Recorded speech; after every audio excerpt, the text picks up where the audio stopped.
Pelosi का Taiwan दौरा, America चीन की बड़ी दूरी।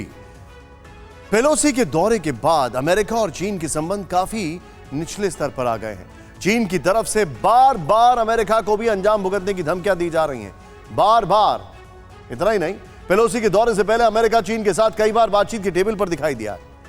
वीडियो कॉन्फ्रेंसिंग के जरिए अमेरिका के कहने पर दोनों देशों के बिजनेस डेलीगेट्स में बातचीत होती है। राष्ट्रपति बनने के बाद 5 बार शी जिनपिंग से बातचीत कर चुके हैं बाइडेन।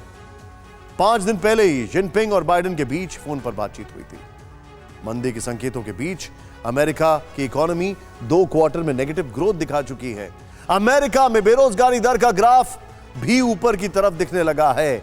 अगर चीन ने मैन्युफैक्चरिंग लाइन बंद कर दी तो अमेरिका मुश्किल में पड़ जाएगा। यह हर किसी को समझना जरूरी है।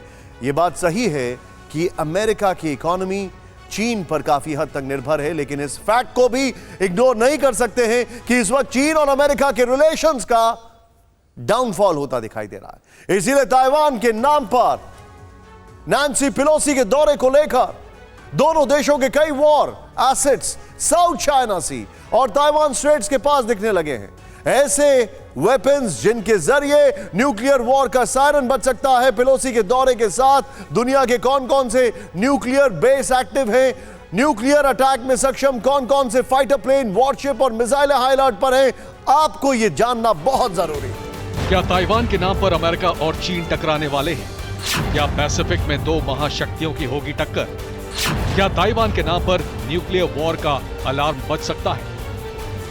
ये सवाल इसलिए हैं क्योंकि पेलोसी के ताइवान दौरे ने अमेरिका और चीन के रिश्तों को क्रिटिकल पॉइंट पर लाकर खड़ा कर दिया है। और सबसे ज्यादा चर्चा इस बात की हो रही है कि अगर टकराव हुआ तो फिर उसका स्केल क्या होगा? क्या बात महायुद्ध तक जा सकती है? इन्हें कुछ तस्वीरों से समझने की कोशिश करते हैं।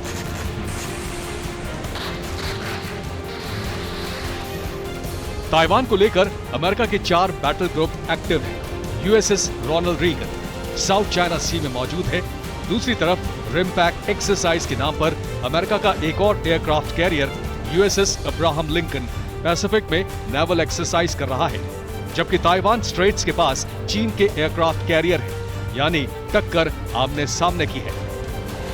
हालांकि इस सब के बीच चीन ने ताइवान के पास जिस तरह का डिप्लॉयमेंट किया है उससे न्यूक्लियर वॉर का खतरा बढ़ सकता है। ताइवान के पास फुजियान प्रोविंस में DF-17 बैलिस्टिक मिसाइल तैनात हो चुकी है। इसी तरह DF-5 ICBM को भी इसी जगह डिप्लॉय कर दिया गया है। ये ऐसी मिसाइल है जिसके जरिए ताइवान क्या पूरे अमेरिका को टारगेट किया जा सकता है। लेकिन सबसे चौंकाने वाली बात यह है कि चीन ने अपनी सबसे लेटेस्ट DF-16 मिसाइल को भी ताइवान के द्वीप के बिल्कुल पास पहुंचा दिया है। चीन का दावा है कि इस हाइपरसोनिक मिसाइल के जरिए किसी भी एयरक्राफ्ट कैरियर का खात्मा किया जा सकता है।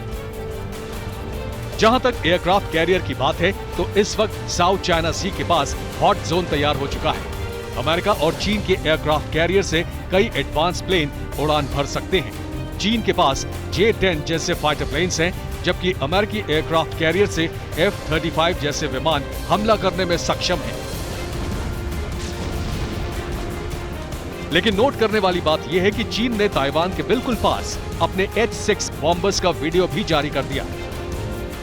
ये विमान 6 न्यूक्लियर मिसाइलों को अपने साथ ले जाने में सक्षम है।